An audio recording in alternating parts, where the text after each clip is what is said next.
Ok, donc voilà notre alim. Alors laissez-moi prendre un petit outil, pas métallique parce que j'ai pas envie de prendre une châtaigne. Hop. Donc qu'est-ce qu'on voit déjà, c'est que 24 volts, 15 ampères, ça nous fait 360 watts, 24 x 15 pour ceux qui ne savent pas. Qu'est-ce qu'on a à l'intérieur? Donc déjà il a fallu retirer quelques vis pour pouvoir y accéder et notamment l'étiquette de garantie.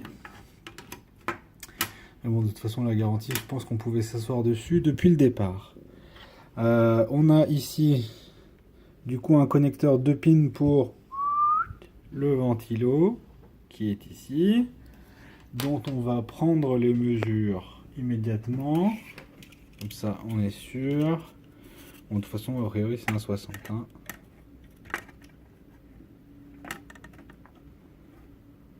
Voilà, c'est un ventilo de, bon, presque 60. C'est moi qui... Mon pied à coulis, c'est pas hyper juste. Mais voilà, 60. Bon, de toute façon, on n'est pas à 1 mm près. Donc, par contre, on n'a pas de place en hauteur. Si on peut pas regarder par là. Donc concrètement, on peut pas prendre 1 cm de plus et escaler dans cet emplacement-là. Donc il va falloir que j'utilise un peu de place en hauteur. Et je mettrai en lien la description ou dans le i, dans la fiche, le lien vers la vidéo qui m'a appris ça, mais je suis très très content de trouver ça. C'est ça. Cet emplacement qui s'appelle RT2. Allez, un peu de mise au point, mon petit. Voilà, RT2. C'est un emplacement pour un switch thermique qui est normalement ouvert. Qu'est-ce que ça veut dire? C'est une pièce électronique qui va se brancher là et qui est du coup normalement ouvert et qui est fixé normalement. Donc il y a des fils qui partent de là et ça va se foutre à l'intérieur ici là. À l'intérieur en général c'est collé avec de l'adhésif thermique. Je suis con moi aussi, je vais me prendre une châtaigne. C'est donc collé à l'adhésif thermique et en gros a priori ça serait cette pièce là qui chaufferait le plus dans l'alimentation.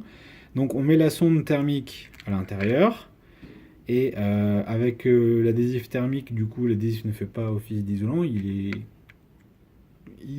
électriquement isolant mais thermiquement conducteur. On le fout à l'intérieur et une fois que cette pièce atteint les 45 degrés, le switch se ferme. L'interrupteur, le switch pour interrupteur, l'interrupteur ferme le circuit et du coup ça connecte les deux points ici et à ce moment-là la ventilation commence. Et il est fait pour que quand cette température redescend en dessous de 33 degrés, donc ce que je mentionnais dans la vidéo d'avant, le switch se réouvre et du coup ça ne ventile que quand cette pièce dépasse les 45 degrés, qui peut largement encaisser plus de 45 degrés je pense, mais 45 degrés je pense que c'est une marge. Et là on voit par exemple du machin blanc dégueu là, en fait je pense que... Voilà, ça là. Ça c'est du silicone thermique, parce qu'en fait cette pièce elle a tendance à vibrer. Et du coup, ça fait du bruit et les gens ça les emmerde. Et du coup ils mettent ça. Pareil, à côté des très très gros condensateurs qui doivent être les condensateurs de lissage d'entrée. Laissez-moi trouver leur référence. 250 volts, 680 microfarads. Donc c'est ceux qui sont là pour réguler les petites pertes de courant. Et voilà, donc en fait, ce qu'on va faire dans un premier temps, c'est changer ce ventilo là. Je vais probablement agrandir le trou ici pour y mettre, hop là, un ventilo de 92 qui vient d'un PCHP, un 6530 non pas un 6530, un 6005 small form factor. Et donc déjà on devrait pouvoir réduire le bruit. On va utiliser l'adaptateur. Ah non, j'ai plus d'adaptateur 2 pins. Mais j'ai des ventilos 2 pins qui ne me servent plus à rien. Je peux couper leur câble, le transformer en 4 pins. Parce que ça c'est un 4 pins. Je le transforme en 4 pins. Ou en 3. Non, je le transforme en 3 pins. Après je mets l'adaptateur ultra low noise. Et après je mets le transformation en 4 pins. Du coup je vais devoir utiliser les boîtiers Wago. Et du coup je devrais pouvoir déjà avoir une régulation de la ventilation en fonction de l'intensité qui sort à un moindre bruit, mais il y aura toujours le même débit, puisque bon bah on se doute bien que ça, quand ça tourne à la même vitesse que ça déplace pas le même volume. Et si je suis pas satisfait, je commanderai un thermal switch pour faire la modification ici. Mais je suis super content de trouver ça à l'intérieur. Parce que c'était pas dit qu'on le trouve à l'intérieur. Le circuit imprimé qui est ici aurait pu ne pas le prendre en charge. Mais en fait, ce que eux ils ont fait, c'est que le circuit le prend en charge, mais ils ont fermé le circuit tout le temps. Ce qui fait que la lime est tout le temps en train de tourner. Et c'est en fonction de l'intensité du courant qui est débité que le signal PWM est transmis à ce ventilo-là. Donc, il va falloir que je change ça.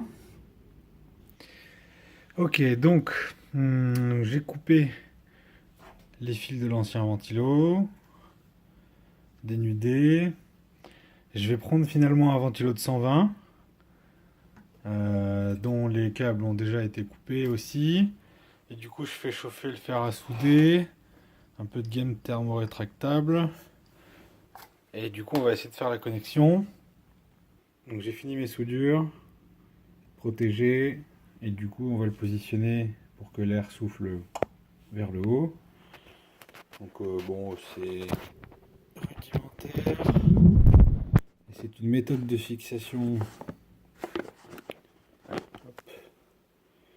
Du coup on va utiliser les méthodes de fixation que j'utilisais avant. Donc on va utiliser ces machins qui viennent avec les alimes de PC, des trucs comme ça. On va juste le fixer histoire que ça bouge pas trop. Je sais, j'aime bien, c'est une méthode de fixation temporaire, mais ça se casse pas la gueule pour autant.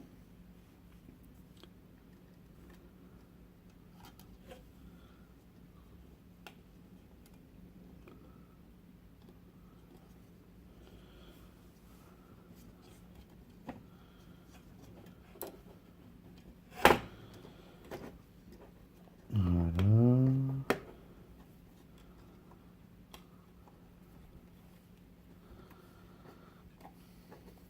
Je voulais utiliser des Riesland, mais ils sont trop courts. Je voulais faire bien les choses, mais je peux pas. Je suis désolé, hein. Mais voilà, je fais ce que je peux. Alors j'en profite pendant que le boîtier est ouvert pour alimenter le Raspberry Pi avec l'alimentation de notre imprimante. Du coup, je vais utiliser ce circuit de régulation. Donc la référence LM2587S.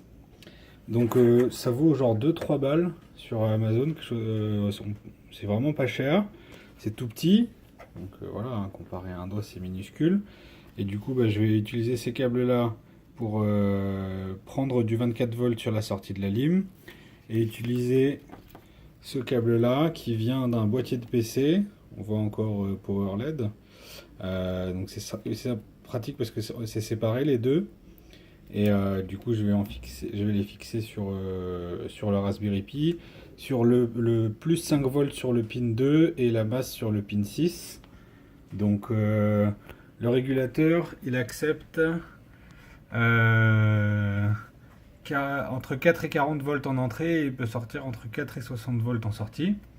Le tout limité à 5 ampères, donc ça c'est relativement acceptable pour le Raspberry Pi qui a besoin de 5 volts et au moins 2 ampères.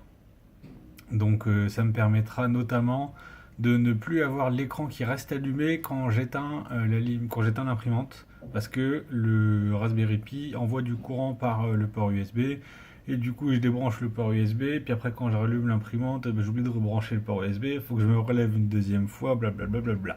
Ça fait chier, voilà. On va tout bricoler d'un coup pendant que c'est ouvert. Donc on va faire les soudures, et après on va installer ça. Donc je me suis branché. C'est ces deux fils là, les deux petits fils que j'ai branchés sur la sortie du 24. Le régulateur il est là avec les prises alligator. Je pince mon multimètre et du coup ça me donne 4,9. Donc sortie d'usine il est livré à 4,9 volts. Donc on va prendre un petit tournevis plat. Hop. Et on va tourner le potentiomètre bleu jusqu'à ce que ici ça nous affiche 5,1. Pourquoi 5,1 alors que le Raspberry Pi a besoin de 5? DigiKey le fait avec son alimentation pour le Raspberry Pi, parce qu'a priori le petit 0,1 volt de plus permet de fournir le courant nécessaire quand il y a des hausses de demande en ampérage, parce qu'il y a du voltage drop. Donc il y a des petites baisses de tension, donc pour le stabiliser, on va la jouer comme ça. Donc, comment je peux faire ça?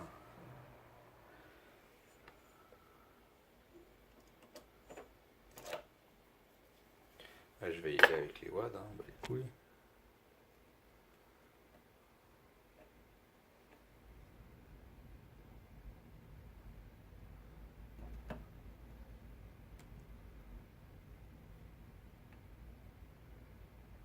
« 5,1 » 5,2 c'est trop. Moi j'ai eu avec l'angle au final. C'est plus simple.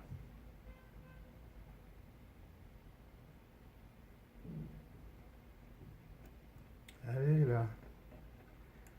Descends.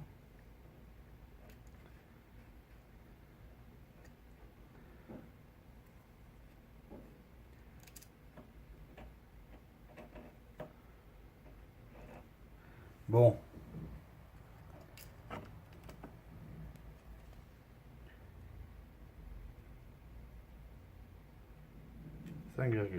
Ok. Donc maintenant, si je débranche tout ça, je vais vous poser là.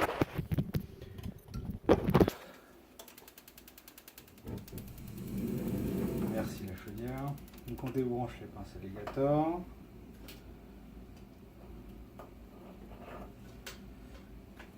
Et donc, il faut utiliser le premier pin tout en haut et le troisième, donc sur la rangée de droite, de ce côté-là. Le premier pin tout en haut avec le plus 5 volts et le troisième pin avec la masse. Alors je vais essayer de l'ouvrir pour qu'on voit la LED s'allumer. Parce que de toute façon, il ne va pas rester dans le boîtier. Donc, mettons la masse en premier. Et non, je me suis gouré.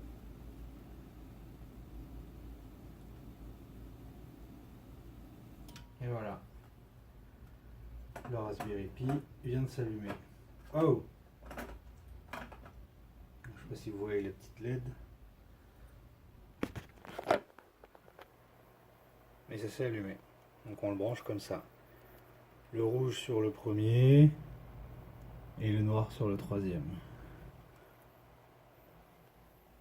Et du coup maintenant, quand j'éteins la lime de l'imprimante, ça devrait éteindre le Raspberry Pi.